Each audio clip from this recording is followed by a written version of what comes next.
Fantastic. Okay, so we're live. So, hey everyone, welcome to our reboot of the Storytellers Happy Hour. So, for those of you who may not be familiar, I'm Lisa Kastner. I'm the founder and executive editor of Running Wild and Rise. I'm here with one of our amazing authors, Teehee. So, Teehee actually, his short story collection had been named among the best of the year by Kirkus Reviews a couple of years ago. He is an absolutely phenomenal writer as well as human being.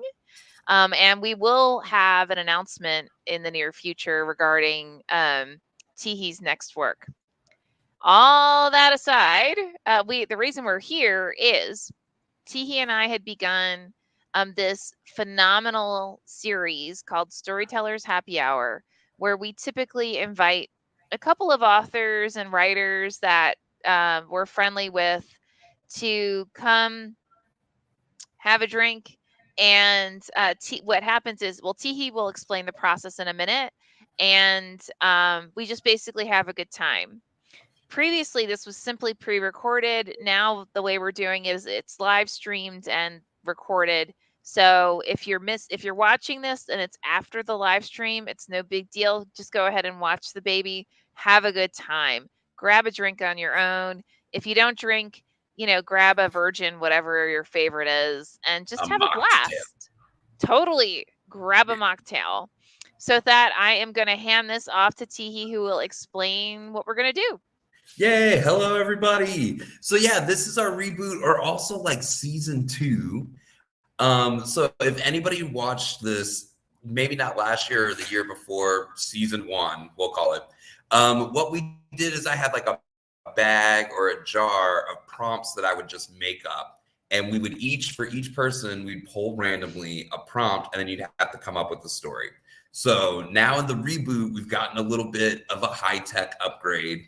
And a nice little shout out. These people didn't sponsor and they don't have anything to do with this. But my friend Jenny bought me this set from The Moth, a game of storytelling.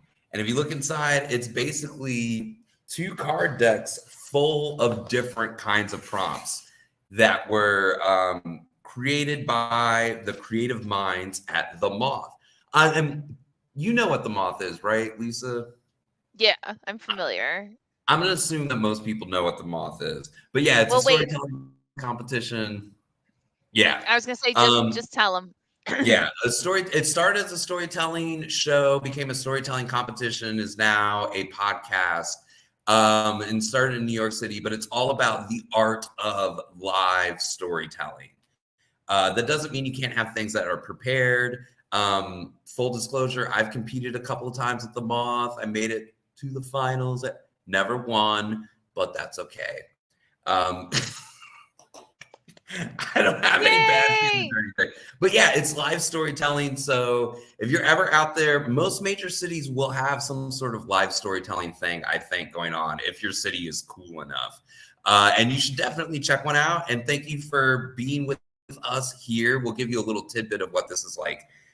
So now we are going to pull from the big deck of the different. Woo! Woo! And okay, this is going to be good. I like this one.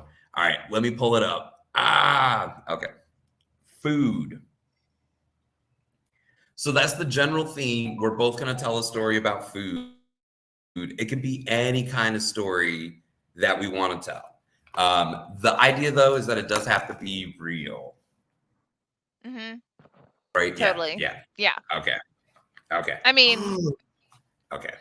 as real as we can make it. As real as we can make it. Yeah.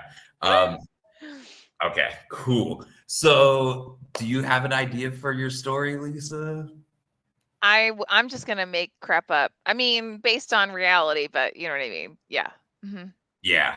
Okay. Do you want to start? I'm still unsure of mine, but I think I know what mine is. Okay. It's got to be a story about food. Yeah. Okay. So when I was a kid, when I was like in, oh gosh, elementary school. Actually, I have two great stories. So my first great story, I grew up in Camden, New Jersey, which is a very eclectic neighborhood. And my pre-kindergarten, I went to El Centro Comunal Borincano, which is the center for the aged and children, I believe. Mhm. Um, please, everyone who actually speaks fluent Spanish, please, I apologize in advance because I was impressed. I'm better when I'm in an environment where there are a lot of people who speak Spanish because I can, like in my head, I can translate, but it doesn't mean I can respond in kind, if that makes sense. Anyway, so believe it or not, our cook who would cook our afternoon lunches and like that kind of thing, he was a retired gourmet chef from Cubano, right? So from Cuba. And at first, as a little kid, I was terrified of this guy because he was like this, like 6 foot, like broad, muscular, like tight gray hair, like just kind of very intimidating looking. And I don't know why, but for some reason, even though at first I would like hide from him, I decided, you know what? Fuck this. I'm gonna go. Oh, by the way, we both curse a lot. Anyone who doesn't Oh know yeah. this, I apologize in advance. Okay, so, or apologize in retrospect. So, um, I decided that I was just gonna go and hang out with him. So what would happen is if I was bored in like the like little pre-kindergarten area where all the little kids like we would hang out and all that kind of stuff, I would sneak up to the kitchen and I would sit on the counter next to him as he cooked. And although the man he didn't actually speak any English, he because I learned to like intuitively understand what he was talking about because I like because it was typically about stuff that he was doing while we were in the room. I actually learned what I would say is Cuban Spanish, because he would still speak to me in Spanish, but then he would kind of point out, like, well, this means whatever, and you know, so now what makes this really so I again, like, it taught me how to understand the language, but I couldn't necessarily respond in kind. And plus I was what, 4 or 5 or something, like, give me a break. So, um, which was so it's fantastic. And I think I was there for like 2 years, maybe 3. And also my mother, she had been a social worker, and this was actually one of the community centers that she supported in her role, which is how I got there, right? So, fast forward, like, I don't know, 10 years, and I'm telling somebody this story about how this is how I learned how to speak Spanish, which is why my accent is typically on point. I don't want to say it's always on point because every country, the language is different, and whether even though we like to lump it as Americans and say it's all Spanish, but that's just ignorance. So anyway, um I was telling the story and my father goes, "This is impossible. There's no way you understood what he was saying because he couldn't speak English." And I didn't know that. I had no idea that this chef could not speak English because I was so used to engaging with him, like in kind, that that was the first time I actually even knew or understood that this wonderful old gentleman, he actually didn't speak any English. He only spoke Cuban Spanish. Oh. Um, and that's I also found out that maybe I want to say a year or two after I stopped attending El Centro Comunal Borincano, that's when he actually passed away. So I hope he got a lot of joy in being a part of that. Yeah, yeah, totally, and being a part of that community. So Yeah. that's my story. Oh, it's about food and friendship. And that man could fucking cook, man. Like, holy shit. I'm I was just gonna saying. say, like my Bring me favorite when on I the lived in. Go ahead. do it. No, no, no. Do it. Go.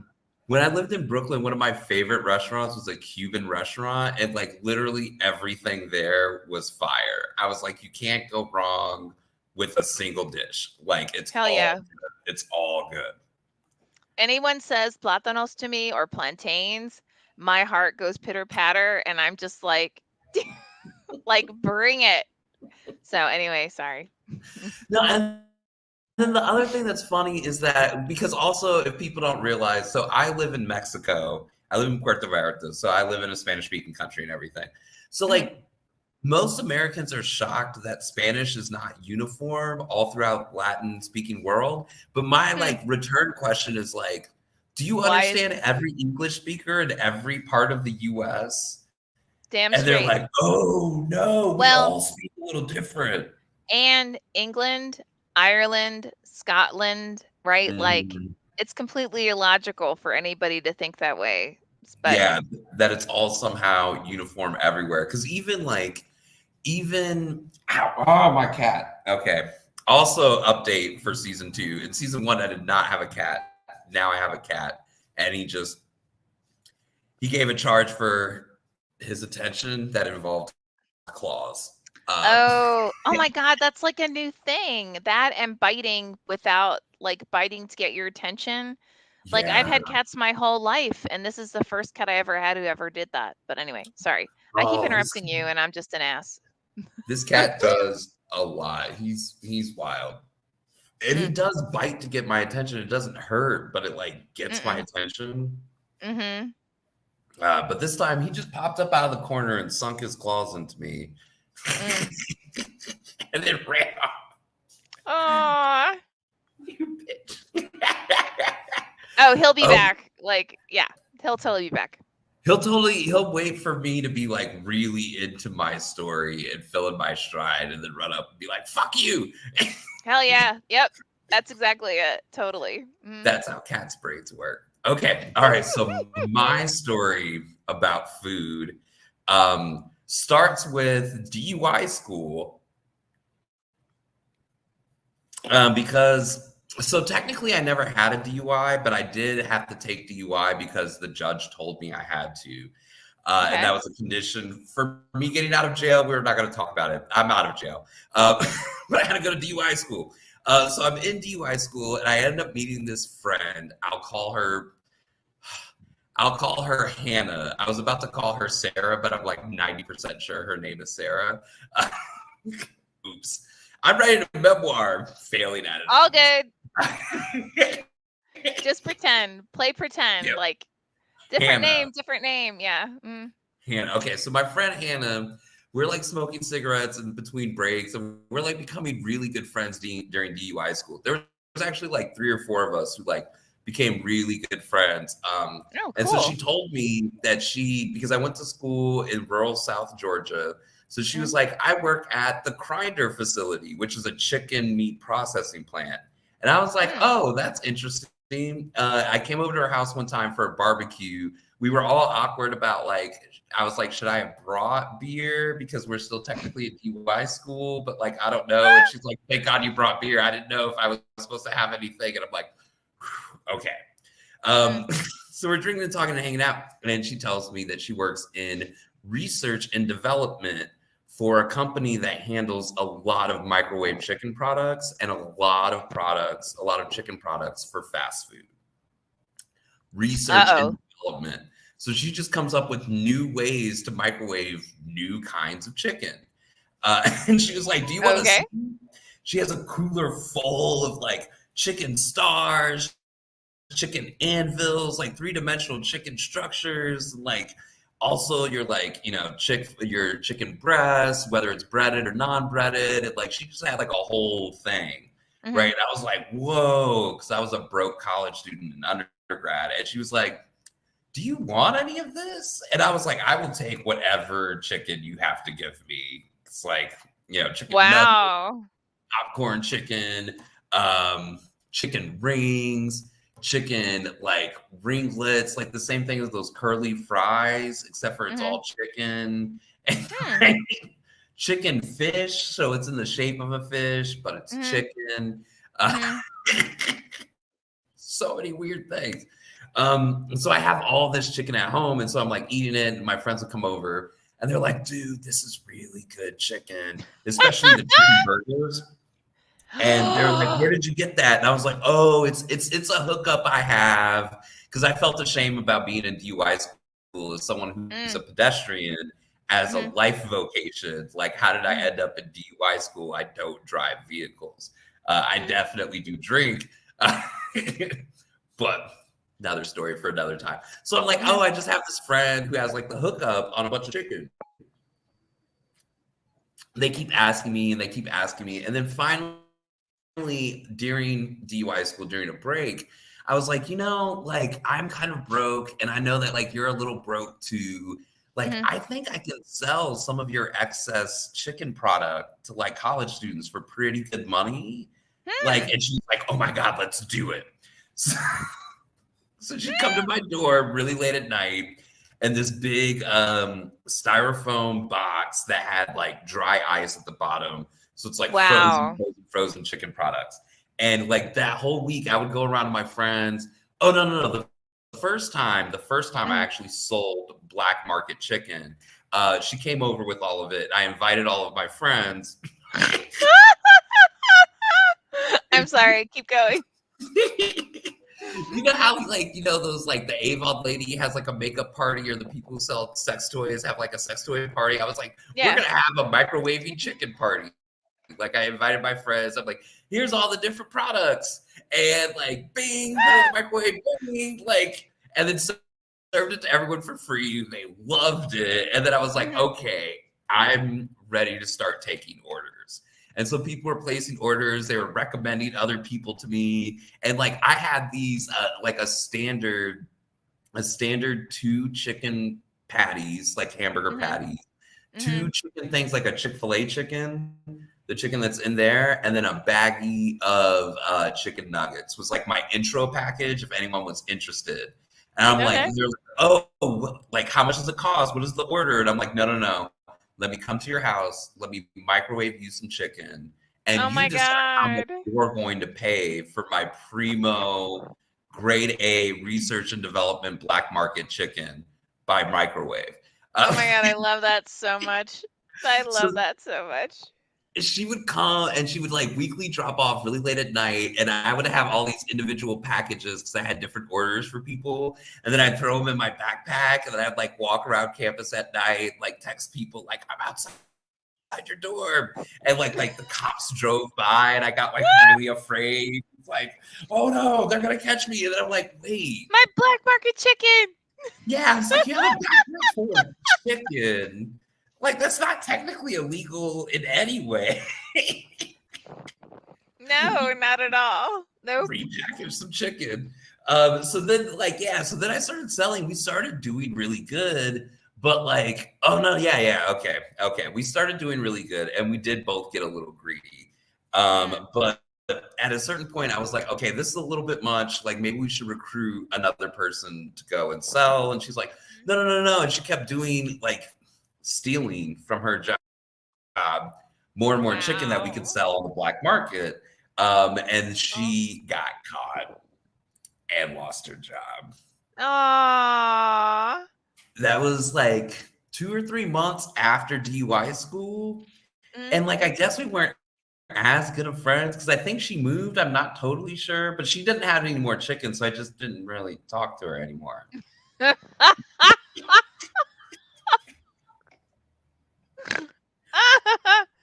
Oh my god. Well, she also didn't reach out to you, so it's kind of like both, Yeah. right? We had a Like, great run. god damn, man. Black male chicken. I mean, black black market Black chicken. market. Actually, technically speaking, black male chicken too. I mean, considering in the end, you Yeah. know? Yeah. Wow. I was like, this is primo grade A. This is research and development chicken. I got chicken you've never seen before. Holy shit. Oh my god. That's beyond awesome. That is beyond awesome. All right. Well, well, with that amazing story, I just want to put it out there, guys. So in the future, again, we are going to have other authors with us. If there's anybody you would love to see here, just go ahead, put it in the chat. I check the chat regularly, and we will reach out to those authors to see if they would be interested in joining us. And in the meantime, we are actually going to be bringing on some other authors as well.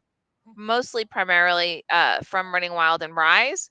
But again, this does not mean that you cannot go ahead and ask us, hey, I want to see Neil Gaiman, because I have far too much balls and sense, and I'm more than happy to reach out to whoever you adore and And ask them apparently he to join us. responds to like DMs or stuff. I should have been DMing Neil Gaiman for a while now. Hey, love, you need to fucking do it now. Like, go ahead, reach out to Neil Gaiman and be like, yo, we've got this ridiculous storytellers happy hour, like, and like we could do Stephen King and we just be like, yo, your mocktails would bring it because he's been dry for a very long time. But anyway, Good for him. yeah. But I mean, we're kind of fun sometimes. I mean, most of the time. So he may have a good time. But anyway, so with that, I want to thank Teehee, who's my amazing partner in our deviousness. And for everyone who has joined us, thank you so much for joining us. And don't forget, once a month, we will be here. Look for the post that announces another Storytellers Happy Hour. And again, if there's anybody that you're like, oh my God, I would love to see blah, blah, blah, blah, blah, just put it in the chat and I will reach out to those individuals. They also don't necessarily have to be really great off the cuff storytellers. That's true. They could just be anyone that you think is fun. Because that's what it's about, right? Yeah. It's just having a good time. Yeah. Also a weird revenge setup. It's like, oh, I know this person, they're perfect, but you're actually frenemies. Now, all right. I don't know Stop. why my brain went there. You were such an enabler. It is so freaking hilarious. Like, okay. My But bad. don't tell me if you do that, don't tell me. I'm Oh, that makes the prank even better. okay, guys. Thank you again so much for joining us. We love you all, and we will see you next time. Ciao.